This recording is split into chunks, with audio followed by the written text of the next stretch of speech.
नमस्कार दोस्तों, वेलकम। आप सभी का मेरे इस वीडियो में स्वागत है।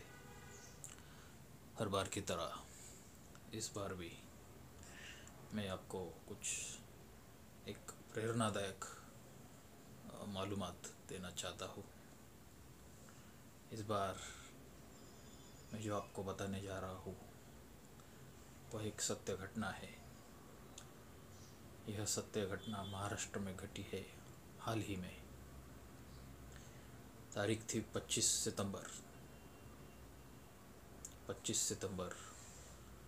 उस्मानाबाद जिला में एक गांव है जिस गांव को कहते हैं वाशी। उस गांव में एक किसान अपना खेती का काम करता है और रोज की तरह वो अपने खेत में कष्ट भरा जीवन यापन करता है और उसके इस कष्ट का फल उसको नियति ने कैसा दिया। नियति ने, जिसे कहते हैं लक, उस लक का उसके जीवन पर क्या असर हुआ वह हम आज इस वीडियो में देखेंगे। तो मैं बात कर रहा तो निवृत्ति नाम का एक गरीब किसान है। और आप सबको मालूम है किसानों की हालत आजकल देश में कितनी बुरी है। किसान कितना कष्ट करता है लेकिन उसके कष्ट का उसे सही मुआवजा नहीं मिलता। इतना होने के बावजूद आज तक हमने किसानों में यह देखा नहीं कि उनमें चापलूसी, बेईमानी, 420 ऐसे दुर्गुणों का जन्म हुआ है। और मैं जो आपको अभी बताने जा रहा हूँ वह इसी बात की ओर इंगित करता है कि 25 सितंबर की सुबह 6:30 बजे निवृत्ति माली नाम के हमारे किसान अपने खेत पर जाते हैं, क्योंकि उसके अगले दिन मतलब 24 सितंबर को बारिश हुई थी। तो पानी जम जाता है खेतों में। हम जो सांचे बनाते हैं उसमें पानी जम जाता है। वो कितने हद तक जमा है, कैसे जमा है, उससे कुछ नुकसान हुआ है कि नहीं, यह देखना ज़रूरी होता है। तो वह देखने के लिए वह जो किसान है हमारा गरीब, वह देखने के लिए वह प्रयाण करता है। और ये समय होता है सुबह के 6:30 बजे। और वो सभी चीज़ों का निरीक्षण करते रहता है। और तभी अचानक कान फट जाएगा ऐसा आवाज़ उसे सुनाई देता है। और उस किसान बाल बाल बच जाता है। ऐसा कुछ धमाका उसे सुनाई देता है और उस किसान के 7-8 फुट दूर ज़मीन पे एक गड्ढा पड़ता है और ज़ोर से धमाका होता है। और ऐसा आपके बारे में हुआ तो आपको क्या लगेगा? तो वैसा उस किसान के बारे में भी हुआ। वो डर गया, ये कैसा धमाका था, क्या हुआ, उसे समझ में नहीं आ रहा था क्या हो रहा है। उसे लगा कुछ बम विस्फोट जैसी घटना घटी है। आवाज़ बहुत धमाकेदार था, किसी की भी फट जाए, इतना ज़बरदस्त आवाज़ था, धुआं भी निकल रहा था।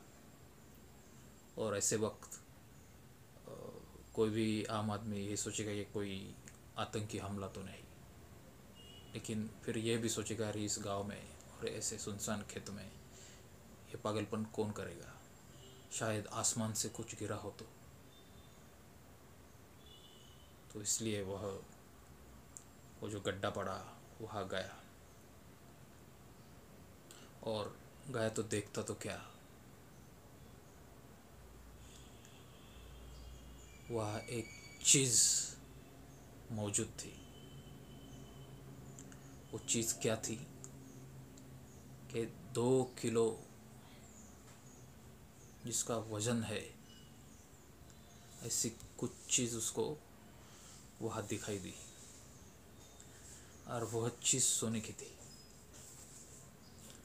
सोने की चीज़ थी वो, जो 7 इंच लंबी और 8 इंच चौड़ी, ऐसी वह बड़ी चीज़ थी। गर्म थी। उसने तब उसको हाथ लगाया नहीं, डर गया, क्या है, अरे शायद भगवान तो प्रसन्न नहीं हुआ, एक आसमान से क्या गिरा है। उसने ताड़ लिया कि ये कुछ आसमान से गिरा है।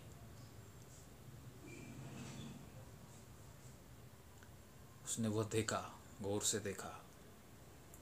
उसको नज़र आया है कोई ऐसी चीज़ है जिसको कह सकते हैं उल्कापात।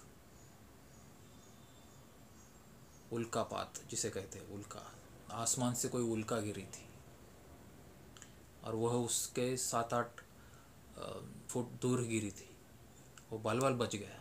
अगर उसके ऊपर गिरती तो वह उधर ही खलास हो जाता। भगवान ऐसा उसके ऊपर मेहरबान था कि वह बाल बाल भी बचा, और उसको यह गिफ्ट भी मिला, जो 2 किलो 38 ग्राम था, जैसा मैंने मालूमात निकाली। तो वह उसका वज़न है 2 किलो 38 ग्राम, और वह सोने का था। ऐसा ऐसा दिखता है कि वह सोने का, वो कुछ धातु की चीज़ है जिसका रंग सुवर्णमय है, सोना भी हो सकता है। तो वह चीज़ थी 2 किलो। दोस्तों, ये एक बहुत बड़ा एक मतलब यह जो उपहार कुदरत की ओर से उसे मिला, यह बहुत बड़ा है, और वह सोने का है। और 2 किलो सोना, आप जरा सोचिए, क्या 2 किलो सोने की कीमत क्या होगी।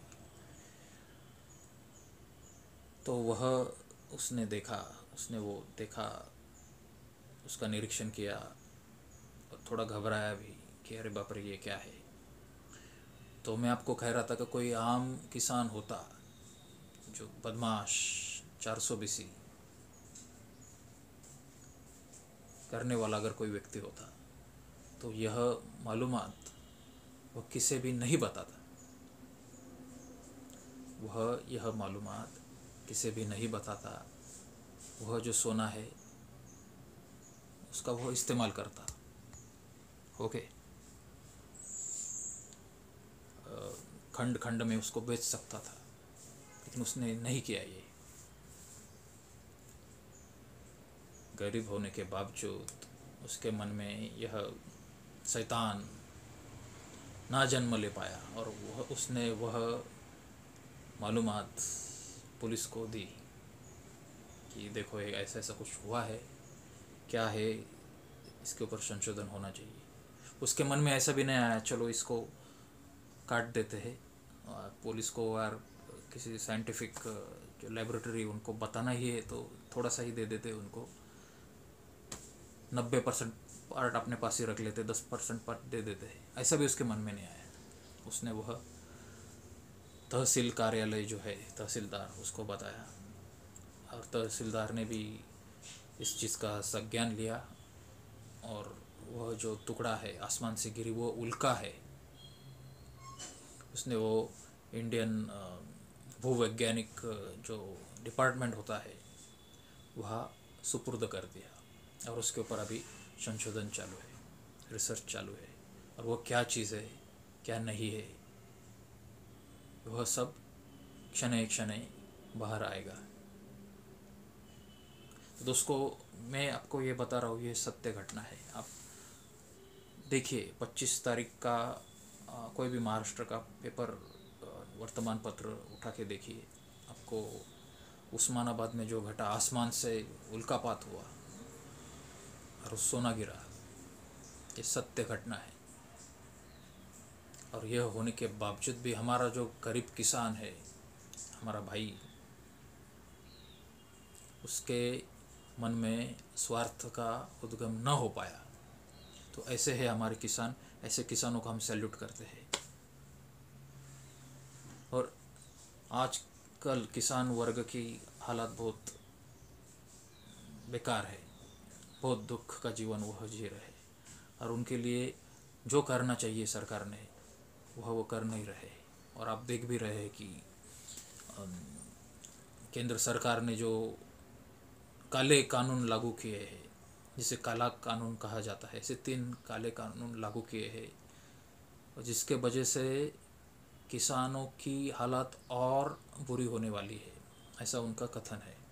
और सरकार कहती कि नहीं, ऐसा नहीं होने वाला है, इससे व्यापारियों का फ़ायदा होगा और इससे रोज़गार में वृद्धि होगी, ऐसा सरकार का कथन है। और किसानों को भी फ़ायदा होगा इस अर्थ से कि किसान स्वतंत्र रह गए, उनका माल किस मंडी में बेचना है, तो इसमें किसान का भी फ़ायदा है, ऐसा भारत सरकार, विद्यमान जो भारत सरकार है, भाजपा प्रणीत एनडीए सरकार, उनका वह कथन है।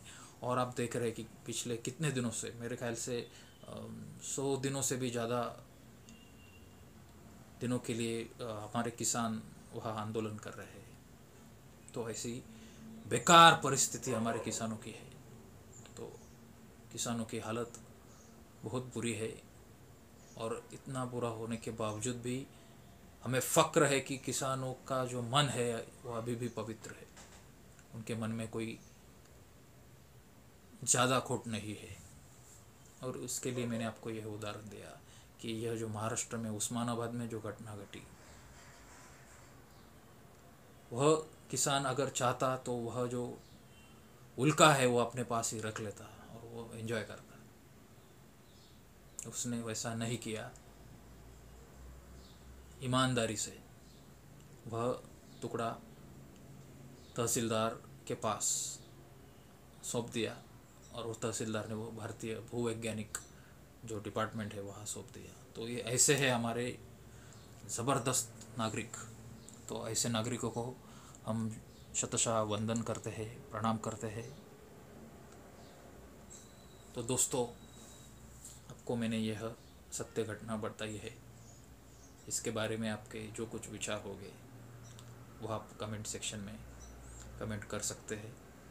और इस वीडियो को अगर आप शेयर करना चाहते हो तो बेझिझक करिए। जय हिंद, वंदे मातरम।